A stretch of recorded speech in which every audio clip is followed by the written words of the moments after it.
Bonjour, je me retrouve dans votre atelier et je vous propose pour nous dire et parler un petit peu aux éditeurs de vous présenter de façon assez simple. D'abord, quel est votre nom? Alors, je m'appelle Louis Brachet, je suis né dans la commune de Ventavon. Je n'ai jamais bougé d'ici pratiquement, si ce n'est pour mon service militaire et pour mon apprentissage. Mais je suis très attaché à ma terre natale. Pour moi, c'est vital, c'est un besoin vraiment très très important, c'est ce qui établit un peu mon équilibre de vivre dans ce milieu rural où j'ai vécu, où mes parents ont vécu, mes grands-parents aussi. J'ai besoin d'être attaché à cette nature à laquelle je suis très attaché. Alors déjà, la première question qui s'ouvre par rapport à ce mystère, comment se fait-il que vous ayez une renommée internationale et comment, en restant au fond dans un lieu assez retiré, Ventavon n'est peut-être pas connu du monde entier, lui, par contre. C'est assez simple, hein, parce que bon, l'âge m'a beaucoup aidé pour ça. J'ai passé 80 ans maintenant. J'ai commencé il y a très très longtemps à faire de la sculpture, évidemment. Et on a commencé à exposer sur le plan local, départemental, national et international. Alors, tout ce temps, bien évidemment, qui se crée je sais pas, des réseaux, mais enfin, Internet m'a beaucoup aidé aussi, des expositions, et puis le bouche à oreille aussi, oui. Le bouche à oreille m'a beaucoup aidé, oui. Alors, revenons un peu aux sources. Vous êtes né ici, vous avez été donc à l'école primaire ici, puis collège, lycée, je présume. Alors, votre cursus un peu, parlez-en. Alors, j'ai fait un apprentissage traditionnel, comme on faisait autrefois, chez un patron à Marseille, il y a très longtemps. Parallèlement à ça, j'ai suivi des cours chez les compagnons du devoir. Ensuite, j'ai continué ma formation dans une école technique à Avignon. Ensuite, j'ai travaillé chez un artisan forgeron à Laragne, le village à côté. Et je me suis installé à mon compte en 1964. Là, comme j'avais une formation de ferronnier, j'ai commencé comme artisan ferronnier pendant 20 ans, mais parallèlement à cette activité artisanale, j'avais une rouille à cette époque, je commençais à faire de la sculpture. Petit à petit, je faisais de plus en plus de sculptures et en 84, j'ai arrêté mon activité de ferronnerie, je l'ai laissé à mon ouvrier qui a continué l'entreprise et moi je me suis consacré uniquement à la sculpture. Également du dessin, de la gravure et un petit peu de sculpture sur bois, mais pas beaucoup.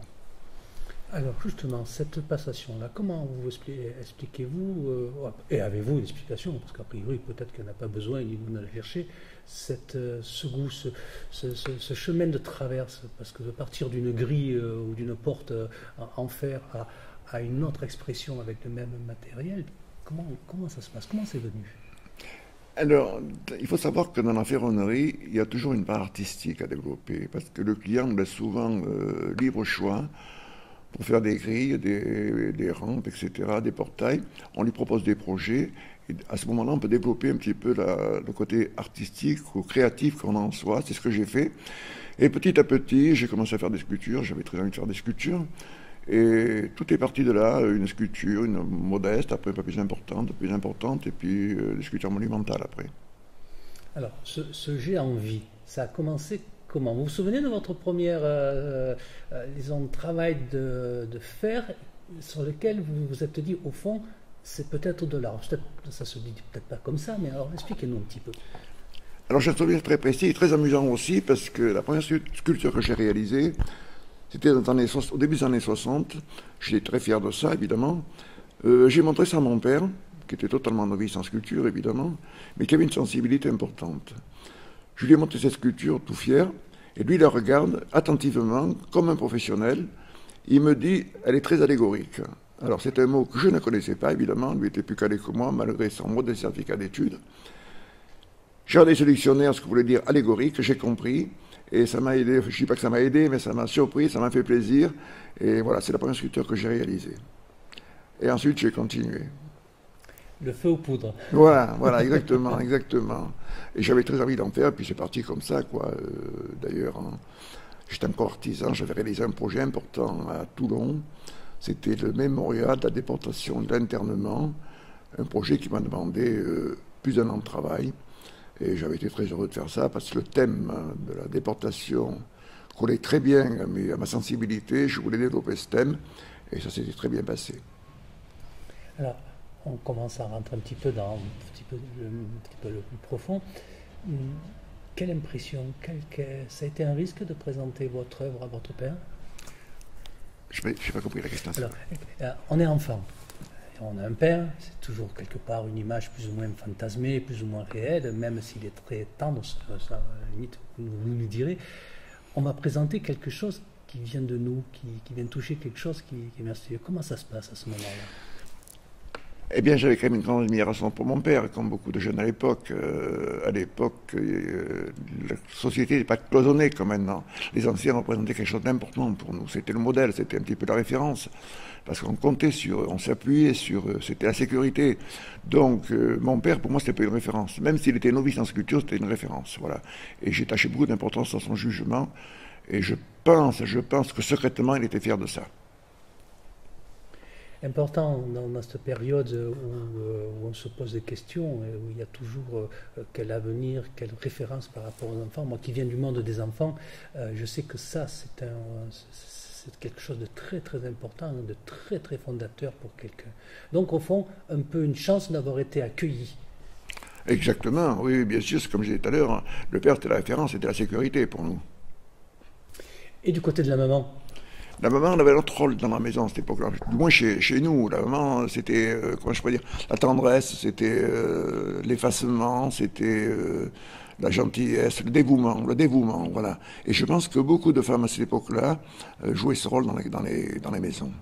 Mais elles n'étaient pas malheureuses pour autant, ça je peux l'affirmer, parce qu'elles s'appuient sur des valeurs sûres, elles n'étaient pas polluées comme elles sont maintenant. Excusez-moi l'expression, j'ai pollué, c'est peut-être un terme un peu fort, mais c'est un peu vrai quand même. Alors, revenons à ce moment-là. Vous pensiez chercher quelque chose dans la sculpture?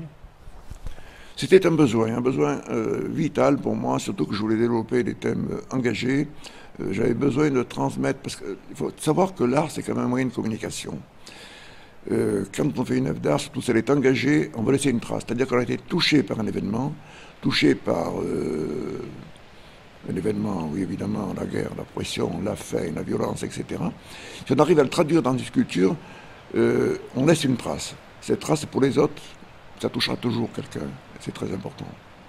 Alors là, vous commencez à mettre en avant une question assez importante. Comment peut-on représenter quelque chose qui nous échappe? C'est là la grande difficulté, évidemment. La sensibilité joue un grand rôle, là. Parce qu'il faut sentir les choses. Je dis presque qu'il faut souffrir pour créer. Les engagés, il faut souffrir pour créer. Si on ne souffre pas, on ne crée pas. Et je pense que je ne suis pas le seul, je suis très modeste, mais par rapport à Picasso, tant d'autres qui ont fait des œuvres comme Guernica, je pense à Guernica par exemple. Picasso, quand il a peint Guernica, il devait souffrir beaucoup. Puis tant d'autres, beaucoup de sculpteurs, de peintres, de graveurs ont fait des œuvres engagées, ils devaient souffrir pour les faire. Ils ne pouvaient pas créer s'ils ne souffraient pas.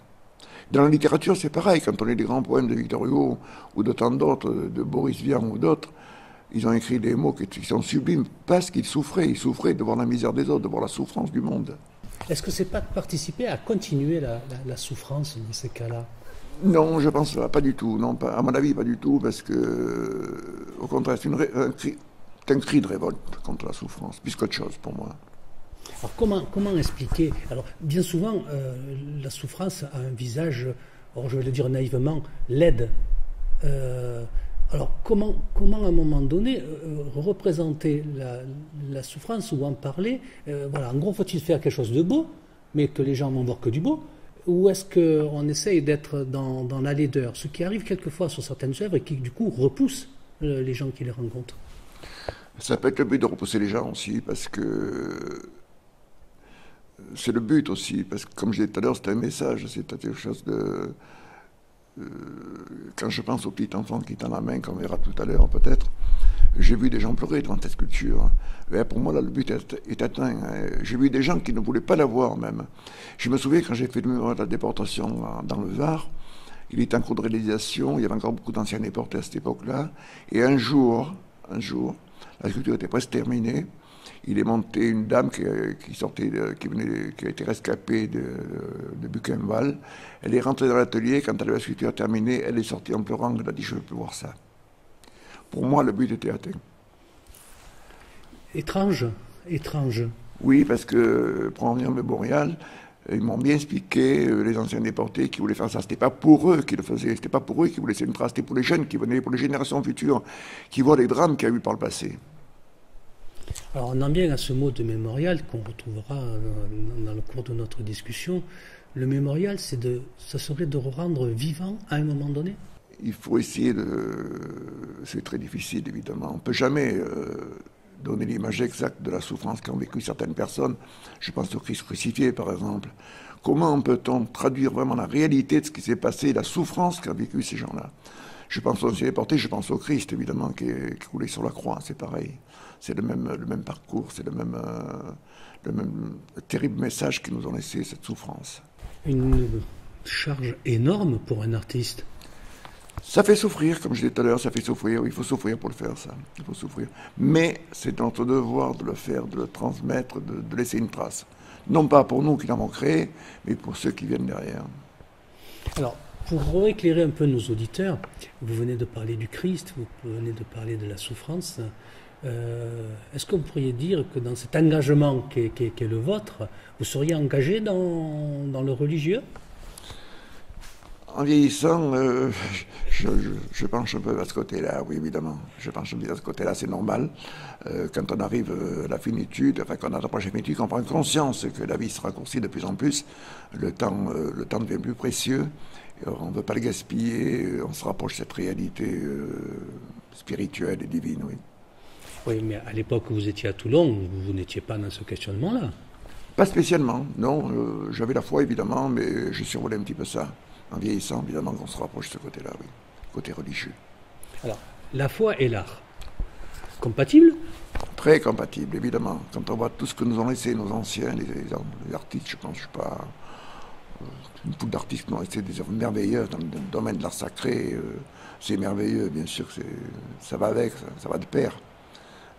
Quand on voit toutes les œuvres religieuses qu'il y a, les icônes, les sculptures, les gravures, les peintures, c'est merveilleux, c'est merveilleux. C'est une source où on met s'abreuver. Tous ceux qui viennent voir une œuvre d'art qui représente le Christ, qui représente la Passion, qui représente la Vierge, qui représente les saints, etc., c'est une source merveilleuse.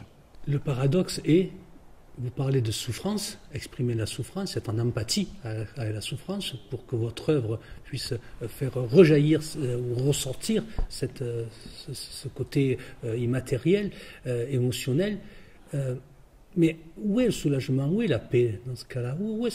Comment on peut trouver ça? La vôtre, par exemple. Vous trouvez la paix, au fond, en créant des œuvres qui parlent de la souffrance? Non, on ne trouve pas la paix, je pense pas.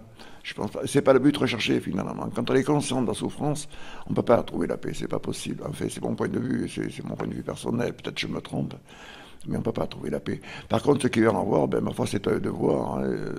Le but d'une œuvre d'art aussi, c'est de surprendre. C'est-à-dire que, comme j'ai dit tout à l'heure, le petit enfant, certaines personnes ne voulaient pas le voir, que j'ai vu de mes yeux, mais c'est normal aussi qu'ils ne veulent pas le voir, parce qu'ils refusent. Est-ce qu'ils ont raison ou tort? À mon avis, ils ont tort, parce que c'est la réalité, on ne peut pas nier la réalité, c'est ça, c'est capital. Aujourd'hui, on refuse la réalité, souvent. On tourne les yeux vers d'autres horizons lorsque s'offrent à eux certaines images. Mais alors, naïvement, je vais me faire un peu un avocat un peu terrible, c'est du masochisme, votre histoire. Non, pas du tout, non. Je sens que j'ai besoin, que c'est un devoir pour moi de le faire, non, c'est sans plus, sans aucune prétention, non, c'est pas du masochisme, non. Pas du tout, non. Non, je ne suis pas le seul à passer par là, d'autres ont fait ça avant moi et bien mieux que moi. Quand on regarde le radeau de la Méduse, quand on regarde, je parlais de Guernica, mais il y en a bien d'autres, quand on regarde certains poèmes, certaines littératures, on ne peut pas être indifférent à la souffrance. Non, c'est pas possible. Alors, est-ce que c'est le fait d'exprimer à un moment donné qui apporte un soulagement dans cette blessure? Parce qu'il faut bien quand même à un moment donné qu'il y ait quelque chose un peu de l'ordre de la paix, même fugitive. Non, mais sans aucune prétention, je pense que c'est un devoir de transmettre ça lorsqu'on a conscience de ça et qu'on est capable de réaliser quelque chose. Sculpture, peinture, littérature, etc. Alors, le lien est tout trouvé, je crois que vous écrivez aussi. Oui, bien sûr que j'écris. Je pense que la création ne s'arrête pas uniquement à une discipline, je pense qu'il faut essayer ailleurs. Oui, j'écris un petit peu, oui. Est-ce que c'est le même cheminement pour vous, travailler le fer ou travailler l'encre Exactement le même cheminement. Quand on écrit, on traduit aussi de la souffrance, on traduit des espérances aussi, on traduit ses convictions, On essaie de laisser un message encore, en toute modestie, je le répète. Un mot qui rayonne et qui me fait un petit peu respirer, le mot espérance. Alors, à travers effectivement une œuvre d'expression, on dit souvent qu'une œuvre d'art, si elle n'amène pas ailleurs que ce qu'elle représente, n'est pas obligatoirement. On a peut-être raté le coche. Est-ce que cet ailleurs, c'est l'espérance? Oui, on peut le voir comme ça, bien sûr, mais l'espérance, la souffrance fait réfléchir de toute façon. Pourquoi il souffre, pourquoi il a souffert? Pourquoi? J'écoutais encore l'autre jour une vidéo très intéressante d'André Levé, très très intéressante, je raconte en 2 secondes. C'est un voyou qui s'est converti au Christ, évidemment, et c'était vraiment un très grand voyou. Il était condamné à je ne sais pas combien, 25 ans de prison. Il s'est converti au Christ parce qu'il a vu le Christ en personne. Il a eu une apparition, il a été converti d'une seconde à l'autre, c'était fulgurant. Et après, quand il voyait l'image du Christ sur la croix, il disait, les clous qui sont dans ses mains, les clous qui sont dans ses pieds, la lance qui a percé son cœur, c'est moi qui l'ai percé. Et ça, il en prenait conscience grâce à cette souffrance. Il était conscient que c'était lui qui était fautif aussi. Ça m'a beaucoup, cette vidéo m'a beaucoup touché. Je répète, ce que vous allez voir, c'est très intéressant. Une vidéo d'André Levé. Ça s'écrit comme ça se prononce, avec ET à la fin. Un autre aspect qui se dessine là, dans la rencontre, alors je ne sais pas s'il faut dire chaque fois spectateur ou visiteur, comment peut-on appeler les gens qui viennent voir une sculpture ou une œuvre d'art, au fond? Comment vous les appelez? Comment vous les regardez, ces gens qui viennent voir vos œuvres? Alors, je classerai en 2 catégories. La première, excusez-moi l'expression, j'appelle ça des suceurs de glace, c'est-à-dire des gens qui viennent comme ils vont au zoo, mais bon, voilà, ils regardent, mais en vitesse, ils ne savent pas regarder. C'est pas de leur faute, peut-être ils n'ont pas l'éducation pour, ils n'ont pas la sensibilité pour.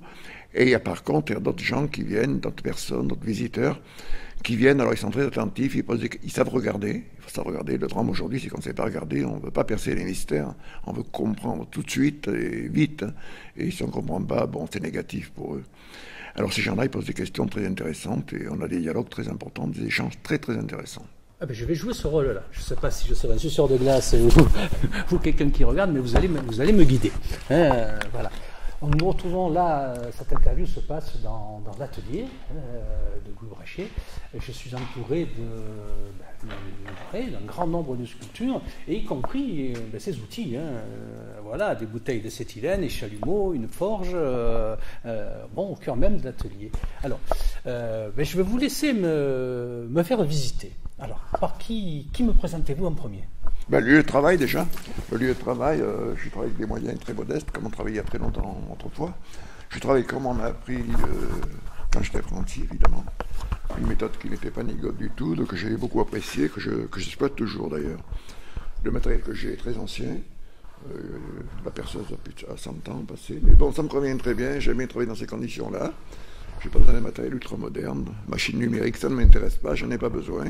Je travaille essentiellement avec mes mains.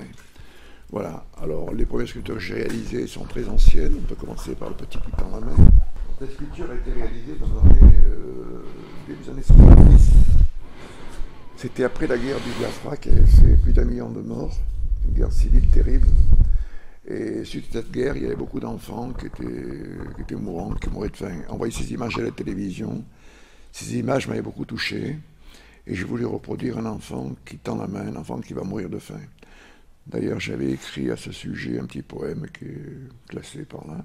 Ensuite, j'ai réalisé d'autres pièces un peu plus légères, disons. J'ai travaillé le thème de la danse. La danse de la femme, évidemment, qui est un sujet inépuisable. J'ai fait des gravures. Il y a beaucoup de pièces dans l'atelier, évidemment. Il y en a plus de 300. Elles ne sont pas toutes là, on ne les voit pas toutes, évidemment. Il y en a beaucoup. C'est difficile à parler de toutes en détail. Mais après cette période-là, un petit peu de recherche, j'ai exploité tout ça. Je me suis plutôt orienté maintenant vers l'art sacré, c'est-à-dire l'art religieux. Alors j'ai réalisé 2 Christ en croix, qui ont été présentés à la cathédrale de Gap, accompagnés de la Mater Dolorosa. Alors ces Christ ont été réalisés. Je me suis inspiré, pour réaliser ces Christ, des visions de Sainte Brigitte de Suède, une grande mystique. Il faut savoir que les mystiques sont des gens qui sont favorisés de grâce. ils peuvent voir des choses que nous ne voyons pas. Et dans ces visions, elle a vu la passion du Christ depuis son arrestation au Jardin des Oliviers jusqu'à sa mort sur la croix. Elle raconte avec tous les détails ce qui s'est passé pendant ce moment-là, pendant cette période. Elle parle de Jésus, de Marie, de Saint Jean, évidemment. Et comme je disais tout à l'heure, il est très difficile de traduire exactement dans une œuvre d'art tout ce que Sainte Brigitte de Suède a vu durant cette passion du Christ. Alors j'ai essayé de mon mieux de faire le traduire, mais bon, c'est encore bien modeste par rapport à la réalité. La croix se compose de 3 éléments essentiels, évidemment. La croix proprement dite, qui est ajourée, qui symbolise la croix de lumière, que la mort du Christ sur la croix était un objet de torture et de supplice. Donc c'est un objet qu'on foulait, mais à partir du jour où le Christ est mort sur la croix est devenue une croix de lumière. C'est pour ça qu'elle est ajourée sur la partie verticale et horizontale. Ensuite, il y a les 3 cœurs. Les 3 cœurs qui symbolisent, le cœur central symbolise le cœur sacré de Jésus. Les 2 autres cœurs, de plus en plus grands, symbolisent l'amour infini de Jésus, qui rayonne sur le monde. Et enfin, le Christ glorieux, le Christ victorieux qui tend les bras vers le haut. Alors il est peint en jaune. Pourquoi en jaune? Parce que le jaune c'est la lumière, le symbole de la lumière.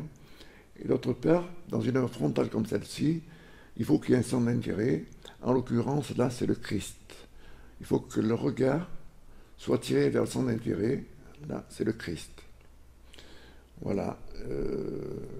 Sur la croix de lumière, on peut dire ça. Il y a des rayons. Dans les rayons qui vont vers le bas, on peut également voir le tableau qu'a peint Sainte Faustine, le Christ miséricordieux, où les rayons symbolisent l'eau et le sang. L'eau, le baptême, le sang, l'amour de Dieu. Alors, pourquoi? Parce que mon âge maintenant ne me permet plus de manipuler des pièces très lourdes. J'ai choisi d'employer des matériaux plus légers, mais qui sont tout... Sur le plan artistique, c'est aussi intéressant. C'est le privilège de vieillir aussi, c'est-à-dire qu'on s'adapte à nos capacités. Et on découvre des choses qu'on n'aurait pas fait quand on était plus jeune. Parce que quand on était plus jeune, on est costaud, on est fort, on prend la masse pour taper, etc. Maintenant, je me contente de pièces plus petites, mais on peut faire des choses très, très intéressantes. Dans cette œuvre-là, par exemple, j'ai travaillé plus de 4 mois dessus. Il y a plusieurs symboles. Une foule de symboles, ça passe par le carreau en bas. Et une foule de symboles, la Vierge, le calice, etc. Dieu, la Bible. Tout le tour, en bas, c'est chargé de symboles. Et on arrive vers le haut, avec le globe. Et ça termine par la Sainte Trinité. Le Saint-Esprit, le Père et le Fils. Voilà, ça c'est très très intéressant pour moi maintenant, parce que c'est mes capacités, je peux le faire. Ça, parce qu'une œuvre d'art, il faut voir une chose aussi, c'est que chacun peut l'interpréter à sa façon. Le créateur l'a fait pour une image, mais ce n'est pas toujours préfiguratif. C'est au spectateur aussi à découvrir dans l'œuvre d'art certaines choses qui collent à sa personne, qui collent à sa sensibilité. Et c'est très intéressant, ça aussi, évidemment. Très intéressant. C'est pas toujours figuratif, une œuvre d'art. Hein. Quelquefois c'est semi-figuratif, quelquefois c'est abstrait. Mais si c'est fait d'une façon sincère, le créateur a voulu faire passer un message, a voulu faire passer quelque chose. Il faut que le créateur soit sincère dans ce qu'il fait, évidemment. Parce qu'actuellement, on voit beaucoup d'œuvres d'art qui ne veulent pas dire grand-chose pour moi. Et d'ailleurs, l'artiste ne sait pas ce qu'il veut dire, d'ailleurs. Mais bon, c'est dans le vent, c'est à la mode, c'est tendance, comme on dit. Mais ça ne veut pas dire grand-chose. Mais bon, chacun fait ce qu'il veut. Moi, je laisse libre les gens, je n'ai pas de critique à apporter sur personne. Hein. Transformé, je pense. Transformé, ça n'a pas disparu, parce que vous me parlez de ces sculptures avec le couteau dans la gorge. À l'époque, quand l'Algérie était baignée dans la violence, on égorgeait les gens comme des agneaux. Et ça, c'est des images et des informations qui me font pleurer presque. Et je voulais le traduire comme ça, quoi. J'ai fait un visage qui était déchiré par la douleur, crucifié par la douleur, et avec un couteau qui traverse la gorge. Voilà, c'est terrible à voir, c'est terrible. Il faut savoir le regarder, c'est tout. Ça représente un moment de révolte pour moi. De révolte, de cris, de pleurs. Je ne peux pas supporter ça. C'est pour ça que je l'ai traduit comme ça. Ça paraît bizarre, mais j'ai besoin de le traduire comme ça. Ben oui. Ça m'a beaucoup touché. Actuellement, malheureusement, quand on voit tous les drames qu'il y a sur la planète, toutes les guerres atroces, terribles. Terrible. On ne peut pas traduire toute la souffrance, c'est pas possible. Absolument, bien sûr. Mais on pourrait pas dire, c'est l'amour qui fait tout ça. Encore une fois, modestement, Oui, bien sûr que c'est l'amour, bien sûr c'est l'amour. On souhaite l'amour, c'est souhaiter le meilleur pour les autres. C'est souhaiter le meilleur, c'est souhaiter la paix, c'est souhaiter que personne n'ait plus faim sur la terre. C'est un tout. C'est souhaiter qu'on se tourne vers la réalité, vers le juste, vers le bon, vers la paix, malheureusement. C'est un geste d'amour, évidemment. Alors, pour être artiste, il faut être amoureux. Il faut être amoureux de ce qu'on fait, amoureux de ce qu'on croit, amoureux de ce qu'on réalise, oui, bien sûr. Ouais. Non, l'art, c'est une histoire d'amour. Absolument. J'en suis convaincu.